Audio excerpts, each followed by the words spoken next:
Good morning, everybody, and welcome back to Crazy Bees. My name is Debbie, and thank you for joining us today. First, this morning, before it starts getting too warm out, we have to do some chores. The first thing we did this morning was had our coffee, and I made a breakfast with our eggs from our chickens, potatoes that we grew from our garden, green peppers. Well, it was a mixture of different types of peppers that we grew that I had frozen, and onions that I had frozen. Those weren't from me, those were from the grocery store, but I did freeze those also. So we had mostly a homemade breakfast this morning, and then I made a lemonade mixture with some of our prickly pear syrup. Or not the syrup, just the prickly pear juice.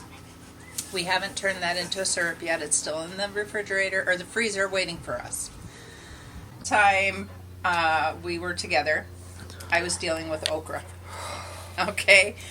After I got off the camera with you, I was burning up. My skin was on fire. I was like, what is going on? I've had some itchy effects from tomatoes, squash plants, cherries, the Barbados cherry pretty bad, and zucchini squash plants. But nothing like I did with that okra. Now, okra tends to have spines and stuff on the leaves and the stems, and it's one of their mechanisms for protecting themselves. I didn't realize they were that bad. So, before I go over and do any projects from now on, my skin is just really getting sensitive to all these different plants. So I'm just going to protect myself.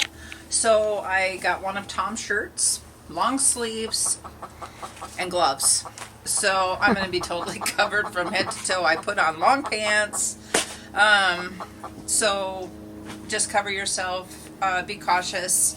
And it's best anyway because, you know, there's spiders and things like that out in the garden too. And we deal with bees here. So I get stung by bees 4 different times this year. And I have an allergic reaction to that where I swell up pretty bad. And oh my gosh, did you see that dragonfly? Wow, that was huge. He bounced off the window and then went flying.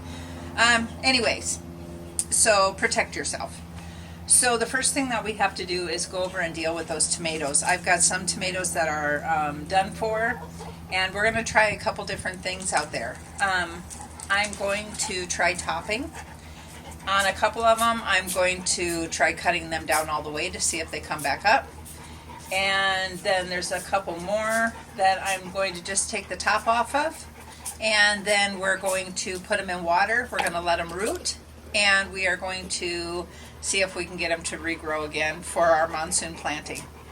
So let's get busy doing all of that. See? It's on. Oh, Candace refuses to come all the way over here. Okay, so this is the one that I showed you, I think, last week. That is like, it's totally toppled over, and it's growing down here, which is keeping air from getting to the rest of the plants. So, as I'm looking at it, we're going to have to cut it. They say to cut before your last fruit set, but right now we don't have any fruit sets because of the heat. So I'm going to get up in here and I'm going to cut it back where I feel like I can still tie it up, which is going to be about here.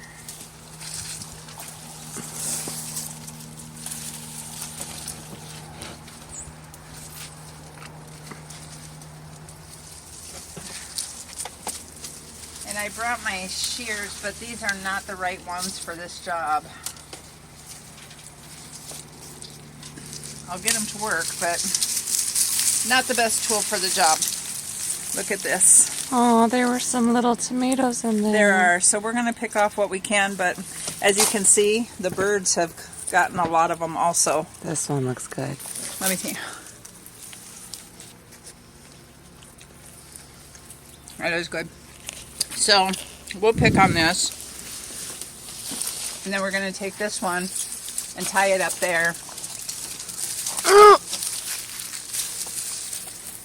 That was a close-up, sorry. I mean, just look at this mess, you guys. It's just terrible. See, some of them have broken off on their own because it's just too heavy. There's just way too much weight going on here. And this one here, I don't know. Do you think it's salvageable?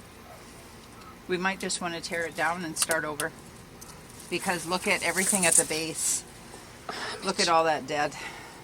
All the way down there. So, you know what? I think we're just going to take this out. And I'm going to take a couple of these up here on the top. Propagate them? And propagate them. Yep. So what we'll do is we'll take this and then we'll stick this in water. All of this right here will root. And then we'll have the start of another plant. And see, it's already got flowers going on it. Of course, if we get any fruit set, we're going to want to pick the fruits off because we're not going to want to have it putting energy into the fruit right now. We're going to want it to put the energy into the root. Mm-hmm. So we're going to get going on this, and I think we're going to end up tearing out most of these plants, but we'll just propagate some new ones for the monsoon season and see what happens, because it was just too much heat, too hot. It got up to 118 this year, and it's just too much for the plants. So we'll see in a little bit. Okay, we are back. The camera needed to charge for a while. So while that was doing that, I took another one. I had two of these that had soil in them.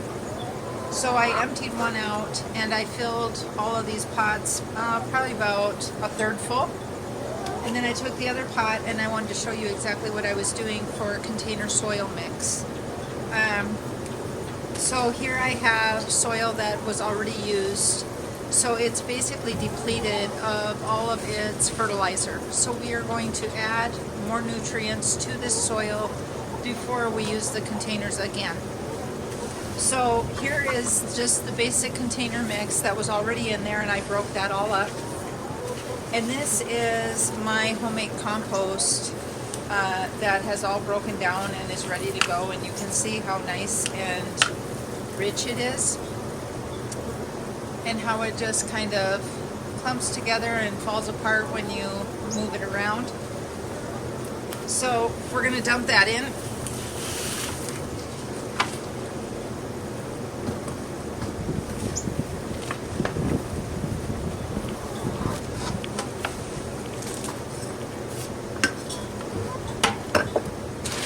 And then I have some perlite. I'm going to add some perlite to this mix.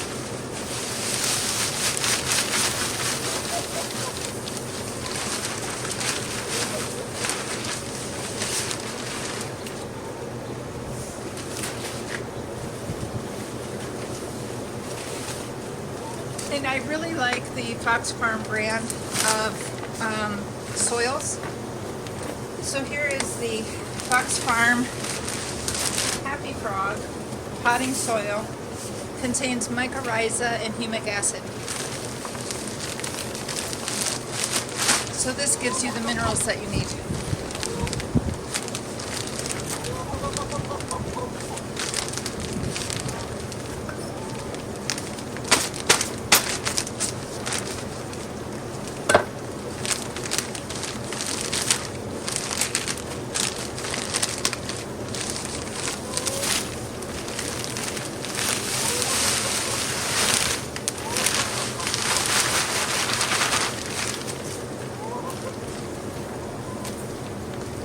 And as you can see, potting soils, they also have the vermiculite in them.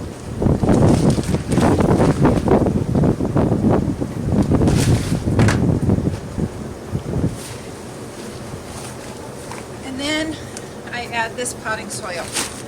This is the Fox Farm Ocean Forest. This is a blend of earth and seed. Earthworm castings and bat guano. More fertilizer.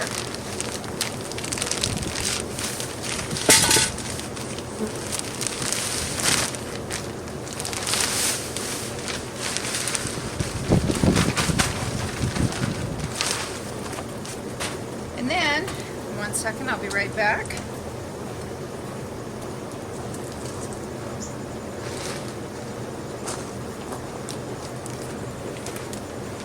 I'm going to add what's left of our worm castings.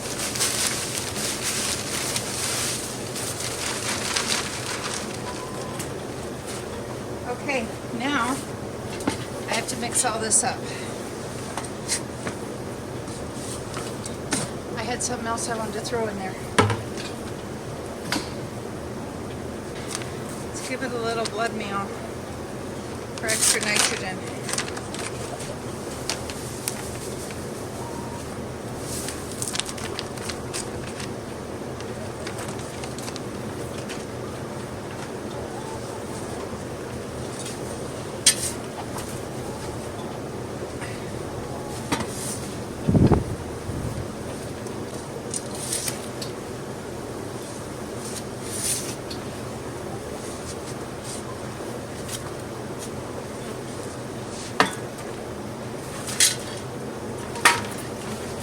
Okay, now that we have got our beds all filled up, we are going to fill up these pots the rest of the way.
Now that we have this pot filled all the way to the top with the soil, we are going to get the tomato plant in there. I've already put in the cage. Now you can see that there's 2 plants in here, and we are going to maximize this. So we are going to take this and very carefully, sometimes you have to, I do this better with my gloves off. You have to tangle the roots, untangle the roots. So just play with them a little bit and be very gentle and take your time.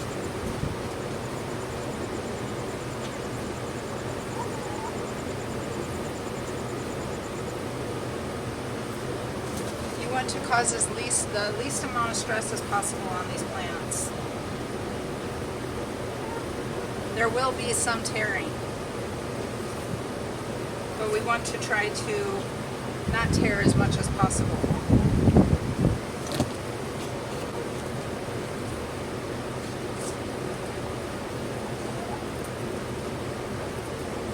This is what happens when the nurseries leave them together for too long and don't pot them out into their own pots. Or if you're doing this at home and you're seed starting, you want to separate. If you want to save your tomatoes, you want to separate them earlier than later so that you don't get this problem where they're totally entwined, because it creates more shock for the plant.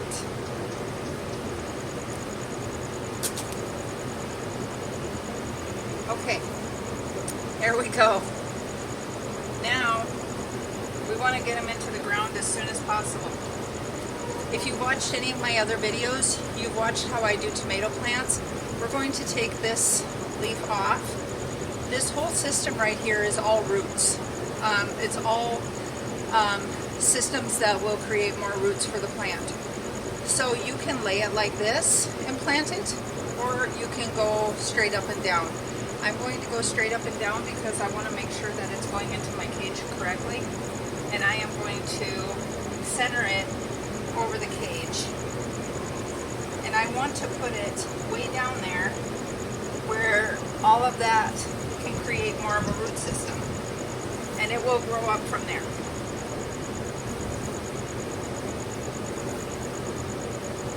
Just like that. I could even take these other two leaves off of here, which I might just do because I don't want them so close to the water to create any kind of disease. So here's our first one right here. And these are all romas. We'll put the tag right there. And I am going to get the rest of these filled, and we'll come back when we're done.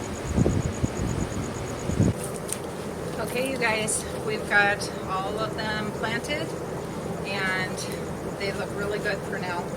And the last thing that you always want to do after you're done planting is get everything watered in. Give it a nice good soak.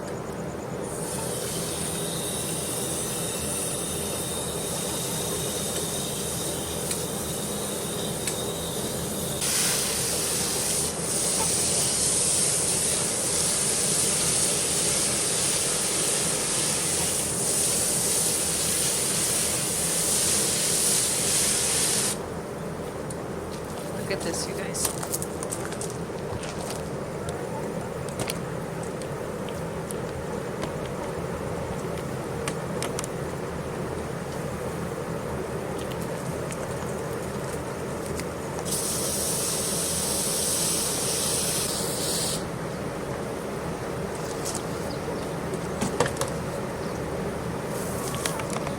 Okay, we've got everything all potted and it feels good.